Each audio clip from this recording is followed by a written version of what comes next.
all these young guys coming into poker. Can you actually look back now and say that poker can be a good job for someone as compared to if someone could do anything, being a sportsman, a golfer? Do you think poker is a good job? Well, I know how tough it is to make a living playing poker. So I wouldn't really recommend it to anybody unless I thought they not only were a top-notch skilled player, but they had a passion for the game, that they loved to play poker. Because I don't believe it doesn't matter how good you are, if you don't really have a passion to play and love the game, you're not going to be happy as a poker player.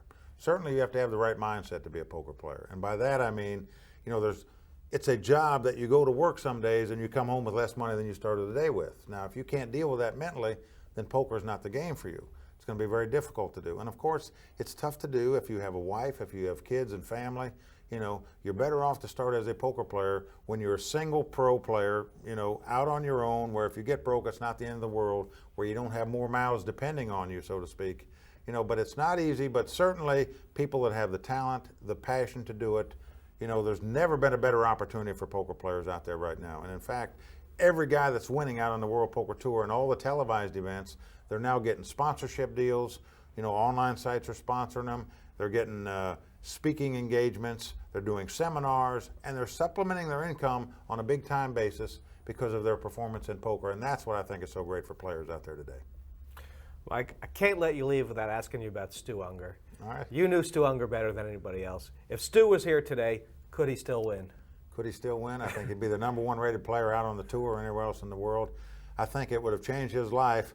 His problem was he only had that one big $10,000 tournament once a year to live for. And frankly, he had a lot of bad habits, lost his money and got off into the drug world and did some bad things. But as a poker player, I've never seen anybody in his class yet, including all these young superstars I think are great. And, I would have just loved to seen him have the opportunity to play a $10,000 tournament every other week like they have out there now and see how he would have fared. I have no doubts he would have been one of the best. Going back now, the first year you went to Las Vegas, what year was it? What casino was there? It was 1985. That's when I first moved to Las Vegas. And, that's where I started playing living. It was at the Dunes Hotel, in fact, and then I later played at the Mirage. And, of course, every time at the World Series they had an event back then, they had both the World Series of Poker and the Hall of Fame of Poker, which lasted a month long each. So you played every day at the Dunes. Was that when Johnny Moss ran the room? Johnny Moss was around back in those days. In fact, he always liked to say that I was a protege of his, in terms that he played the 8 or better stud as well. And he always liked it when somebody from his room captured a world title in that event, so he was very proud. What were the games like back then? Was it still all tourists, or? No, it wasn't all tourists. You faced the locals every day, but most of the time back in those days, I played $30, $60 limit 7-card stud and $50 and $100 limit. So you had a mix of about 4 or 5 pro players that came in every day, and then you always had several tourists that joined the game as well. And that's the game that I played daily and happened to do well at it. What made you go out there to Las Vegas? Well, I went to Las Vegas. I'd been a professional player in North Carolina for 8 years. And by that I mean I just played in home games in North Carolina, around the state. And then finally in 1984, I decided to go to Las Vegas and play the World Series of Poker for the first time. I'd been a poker player a long time, but because I coached Little League Baseball and was tied up when the World Series went on every year, I never had an opportunity to go. One year I said, I'm going to go. I took a week off. Back in those days, the events were every other day at the World Series of Poker. So I had a chance to play in 3 events during that week that I was there. I made the final table on 2 of them. I was hooked. I moved to Las Vegas the next year. That was it. I said, if I'm going to be a poker player, I got to go to Vegas. Do you remember who impressed you right off back then when you first got out there to the World Series? It was the year Jack Keller won, I think, was it? Or actually, he did win in 1984. That was the first one when Jack had won that event. And the next year when I'd moved out there in 1985, I'll never forget it. It came down to the final 3 players. It was Bill Smith, T.J. Cloutier, and Barry Johnston. And I'll never forget, T.J. and Barry played a big pot heads up, and Barry Johnson had ace-king, and T.J. had ace-jack. And the flop come ace, small, small, and then a jack came off on the turn. T.J. won this pot to knock Barry Johnson out of this tournament. He just shrugged and just said, okay, well, good luck to both of you. Didn't cry, didn't whine, didn't moan. I was sitting right next to his wife in the front row, and his wife says, can we go get something to eat now? He says, yeah. The very next year, Barry Johnson came back and won the tournament. So back then, I mean, seeing that guy, that was how you wanted to behave when things didn't go well. He was the epitome of yeah. class, I thought. And I thought if ever a guy deserves to win that tournament, it's this guy. For the way he handled that beat, Yeah. to get knocked out in that spot when that's the dream of every poker player to win that event, and he took it with such dignity and class, I thought, man, this guy is a class act. And, you know, there is justice in the world. The very next year, he came back and won the title. What about Benny Binion? Did you meet him? Oh, yeah, sure, I met Benny. Yeah, he was quite the character. He always treated poker players very good, you know. When you went to Binion's, he always sat in the first booth and just conducted house with anybody that wanted to come in there and talk to him. And certainly he was always fond of poker players. And they used to have the spread they used to put on for the World Series with the buffet and the party. And well, back in the old days, it was a much smaller venue. So they had ice carvings every night and all these main course, beautiful menus. I mean, it was truly a lavish setup back in the old days, but you know, it was a much smaller number of players now. It'd be very difficult to do that with the fields that we have playing these tournaments today. So did your year used to center around preparing for the World Series back then? Oh, there's no question about it. I mean, you know, that as a poker player, that's what you dreamed about, was playing at the World Series of Poker back in the old days, and you just couldn't wait for that month to get around, you know, and you dreamed about it all year long, and then, you know, whatever events you played, if you got knocked out of them, all you want to do is come back next year and try again. So you got 12th one year. That was 2000, I guess. It was the year Chris Ferguson won, or? It was the year Chris Ferguson won, And you got to a stage where you had been before, which is you had made the money at the World Series, I think 4 or 5 times at that point. And every time, did it just, this is my year, this is my year? Or? Well, all the other times I got in the money on a short stack, basically. I just survived, I made it to the money, you know, and that was always good because the money was $10,000 at least, you know, that you cashed, which was big to me back then. And so you're always trying to get in the money. Well, this particular year, I had my chips up to over 400,000 in chips, which was a lot. And I played a pot that was like $1 million pot when I got knocked out, and I lost a race. I had ace-9 against 2 4s, but I was surprised he went all in with the 4s. But anyway, so I lose that pot and end up going out 12th. But I had a shot that year because I had chips that year, and it was the first time I ever really had chips. Ace-9 was the hand that won the World Series that year, yeah, as well, wasn't it? He won. He cracked the ace-queen and with the ace-9 to win the world title, and it's the same hand that I went out on. What do you think about taking bad beats? I mean, obviously over the course of a career, you've had lots and lots of them. How do you take them? Well, everybody that plays poker is going to take them. And I tell everybody, you know, if you're going to be a poker player, you better expect adversity. You're going to take tough beats. You're going to wonder, why is this happening to me? It's part of the game.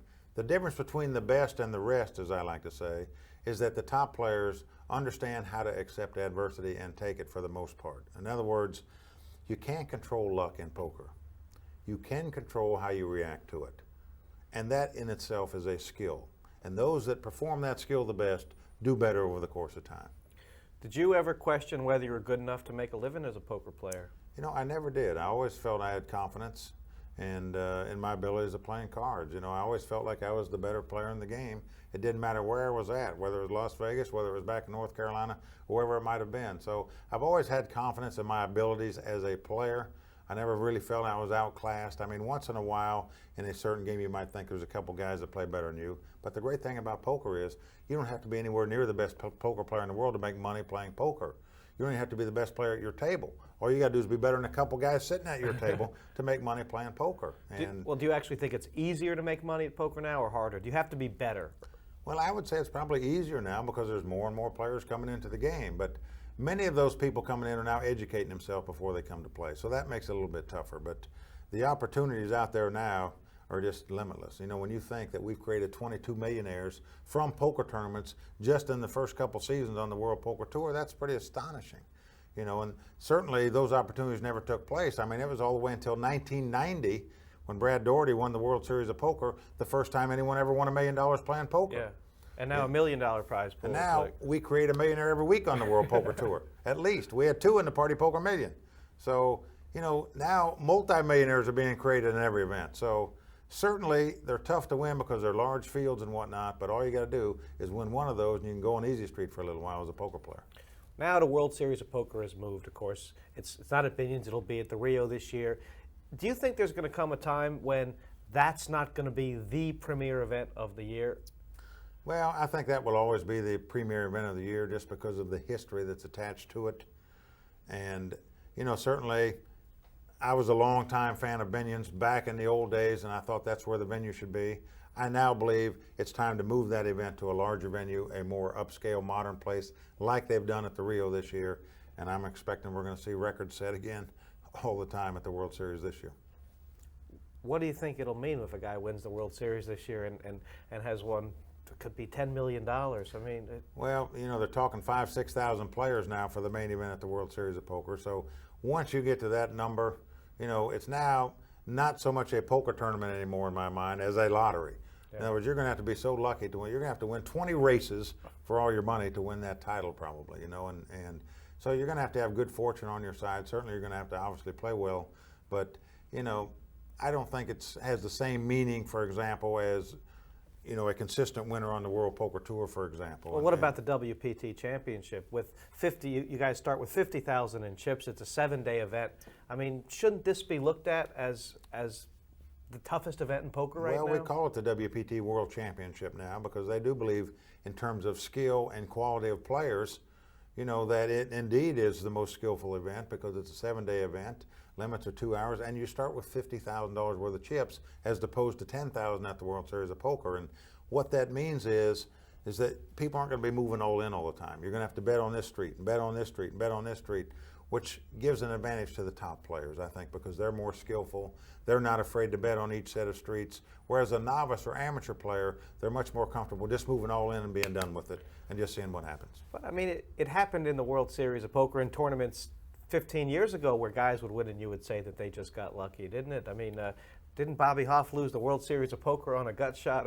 Well, that's about the only time, though. If you look back in the history of the World Series, yeah, many great players won that event. Now, the fields were smaller, and they were mostly just great players playing that tournament at the time.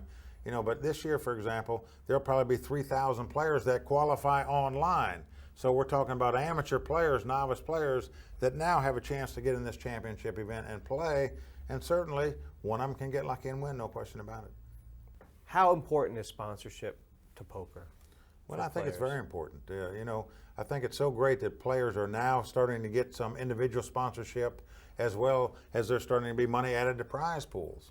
You know, the World Poker Tour, you know, that their umbrella company, WPTE, started the PPT now, where they're playing $500,000 free rolls for players. Well, I think this is fantastic, and it's what we've all looked for and dreamed about as poker players for all these years. You know, can we play big-time poker tournaments where we don't have to put up our own money and bang heads with each other?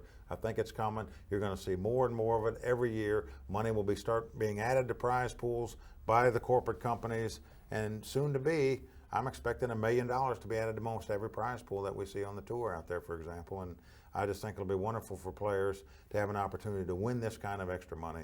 It's just great for poker. You're a writer, you're a player, you're a commentator, and also an innovator. What role do you like best right now? Well, now they've been writing that I'm like the premier ambassador of poker, and quite frankly, that's the title I like the best because it combines everything. And you know, I've always tried to, you know, improve poker at every level, and I'm just glad to see it's reached the heights that it's reached now, and I just see it going on to bigger and better things. I don't see it slowing down at all. You've been a great ambassador, Mike, and good luck in the future. Good luck with your book, Shuffle Up and Deal. Thank you, Jesse. I appreciate it. This has been Up Close, Off the Shuffle now. We'll see you next time. Thanks to Mike Sexton.